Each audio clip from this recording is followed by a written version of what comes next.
And welcome back. 80-62, your final here today, Rod Beard. And, as we mentioned, a couple of runs in this game, all the difference in the world.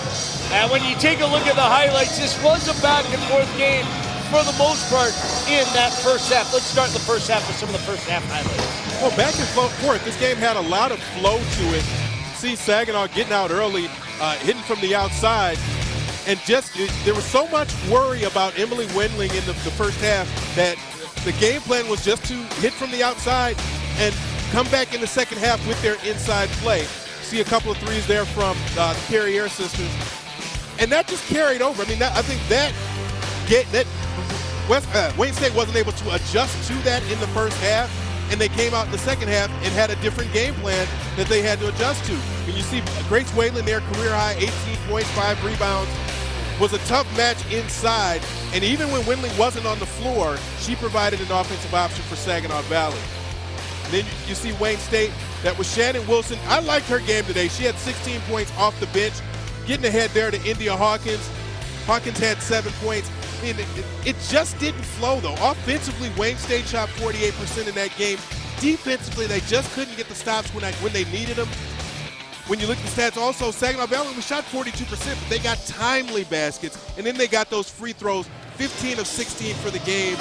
You're going to win when you're getting those freebies, and then you're hitting a decent percentage, 42% is pretty good. And then three-pointers, 9 of 23. You make 9 three-pointers, you give yourself a much better opportunity to be able to walk away with a win. Well, it was a 7-point deficit at the halftime, and then in the third quarter, to put it mildly, it was all Saginaw Valley. I mean, he started out with what was an 18-5 run. Take a look at some of those second half highlights, and a lot of them, in fairness, were Saginaw Valley highlights. Right, that's just a mid-range jumper there, gets blocked. Wayne State's coming the other way, and again, Shannon Wilson, decisive here, gets to the rack, puts it in with her left hand. I think coming off the bench play was a good role for her as well. I don't know if they want to continue that. She's only not started one game, and this was one of the unsung heroes, I think, for Wayne State.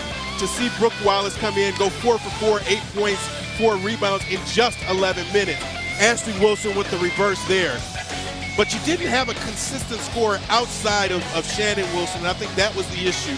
In the previous game against Hillsdale, I think you saw a couple of ladies come step up, step forward, and defensively, you got to stop that shot. Somebody's got to go over that pick and at least be able to challenge that shot.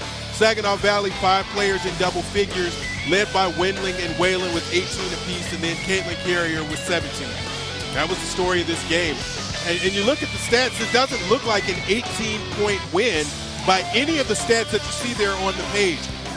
The only other thing is 21 assists on 28 made field goals for Saginaw Valley, which says they shared the ball, they found the open player, and really played good team basketball. Well, a disappointing loss to say the very least, but that's a pretty darn good team. Yeah, you took Rod Beard from up in the Saginaw area. Your final score, Saginaw Valley 80 and your Warriors 62. For everybody involved, our great crew, Joe Abramson, Rod Beard, my name is Sean Belligi saying goodbye for now from Midtown Detroit. So glad you could join us right here on CN 900.